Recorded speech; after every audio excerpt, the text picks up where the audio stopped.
Hi friends, Mr. DeJordy here, and we are on our last chapter of a read aloud that we've been working on called Ranger in Time, Rescue on the Oregon Trail. So this is the final chapter in that book, so we'll be choosing a new book soon. This book has been really wonderful. So, chapter 15, Home. The squirrel crouched at the bottom of the oak tree. Its muscles twitched as if it might race back up into the leaves any second. Ranger sniffed the air. He smelled squirrel. He smelled the fresh grass and gasoline twang of Dad's lawnmower. He smelled Luke and Sadie and pizza. And somewhere, still buried in the garden dirt, a bone from a long ago steak. The squirrel twitched again. Instead of running up the tree, it took off toward the picnic table.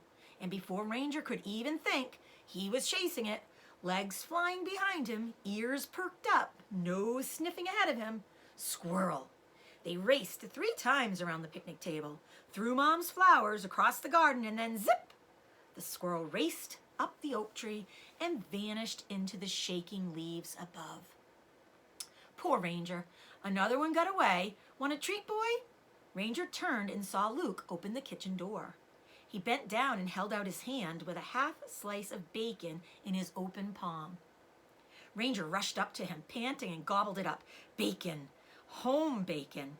Ranger followed Luke inside the mudroom, still licking grease from his muzzle. What's that? Luke reached for the first aid kit that hung around Ranger's neck. Ranger stood still while Luke lifted the strap and studied the rusty tin box. Then he noticed the quilt square and slipped it from under Ranger's collar. Did you dig all this up in the garden? That's pretty cool. Let's show Mom. He started to walk off. Without thinking, Ranger barked. Luke turned, his eyes wide. What? Ranger trotted up to Luke and carefully took the leather strap and quilt square in his teeth. He tugged until Luke let go. Okay, fine. You found the stuff. It's all yours. What you gonna do with it? Ranger carried it to his dog bed. Luke laughed. I guess that's a good place to keep your treasures. Good job. You're a good dog, Ranger. He scratched Ranger's ear. Ranger leaned in and wagged his tail. He'd waited so long to hear those words. When Luke left, Ranger settled into his dog bed. He was tired, but before he went to sleep, he nuzzled the first aid kit. It was quiet now. The humming had stopped. Ranger poked at the kit with his nose until it was tucked into the folds of his blanket. Then he curled up and gave the quilt square a good long sniff. Sam's scent still clung to the fabric. Ranger could smell Ma, too. Her mix of wildflowers and worry, and Lizzie and Amelia and trail bacon and oxen, but mostly Sam. Somehow, Ranger knew Sam was home now, too. There's a picture. Ranger finally back home with Luke. And that is the end of the book, Ranger in Time, Rescue on the Oregon Trail. So I'm going to read you these author's notes at the back of the book. So this book was written by Kate Messner, and these are some notes that she wrote. Imagine saying goodbye to your house, almost all of your friends and extended family, and most of your possessions. Imagine leaving everything you know to begin a long, long journey to a new home, in a place you've never seen. The decision to set out on the Oregon Trail must have been a difficult one to make, for thousands of families like the Abbotts made that choice in the mid-1800s. Sam and his family are fictional, but their story is inspired by the diaries and journals of many real people who wrote a little bit each night as they traveled west on the overland trails that led not only to the Oregon Territory, but also to California and to the Great Salt Lake. The trip usually took about 5 months. That's if everything went well. Bad weather, disease, trouble with livestock could all slow down the pace of the travel. Like Sam's family, many people traveled in mixed groups, often with different destinations. In the earliest days of the trail, many families were heading to the Oregon Territory for farmland. Starting in 1846, they were joined by Mormons like Sarah's family, who were bound for the Great Salt Lake area to escape religious persecution. When gold was discovered in California in 1849, another group of travelers headed west. The Beard brothers are fictional, but they represent the thousands of men, and some women too, who left their homes to search for fortune in the California gold rush. Many people started their journeys in one of the towns known as jumping off points. While Sam's family set off from Independence, Missouri, others chose to leave from St. Joseph, Missouri, or Council Bluffs, Iowa. Wherever the trip started, the preparations looked much the same. Most families used a guidebook like the one the Abbotts carry. Theirs was written by Joel Palmer, who traveled west in 1845 and 1846. These guidebooks suggested routes and strategies. They also gave lists of needed supplies and directions for setting up a wagon. Palmer and other real-life immigrants wrote about lots of animals in their journals. They described prairie dog towns and buffalo stampedes. They wrote about gathering buffalo dung for fuel, circling wagons at night, and listening to the wolves howl.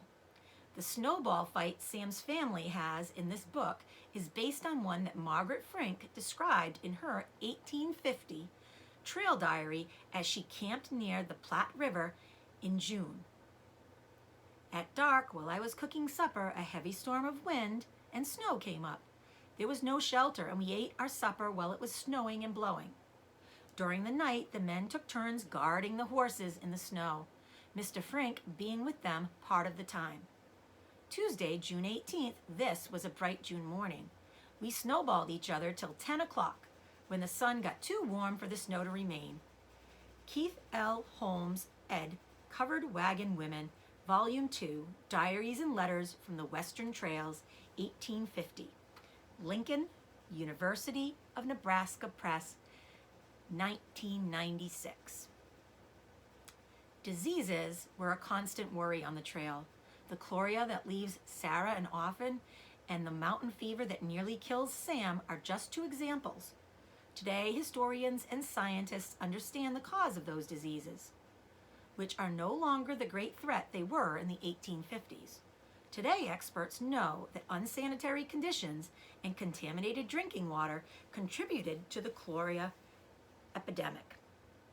They believe tick bites were most likely the cause of one kind of mountain fever, which was now known as Rocky Mountain spotted fever. While some pioneer families worried about encounters with Native Americans along the trail, most who traveled around 1850 had experiences similar to the Abbotts. More than 20 different tribes lived and passed through the areas near the Oregon Trail. The Sioux and the Shoshone, who helped Sam's family, are frequently mentioned in real historical diaries from this time period. They traded with travelers, served as guides, and assisted with the river crossings. In the later days of immigration, there was more tension.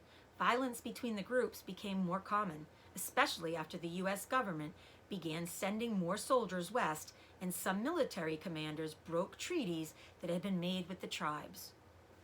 In researching Ranger and Sam's adventure, I became immersed in diaries, journals, trail guides, maps, and artifacts. The National Frontier Trails Museum and Merrill J. Matt's Research Library in Independence, Missouri served as amazing time machines, plunging me back to the days of the Oregon Trail.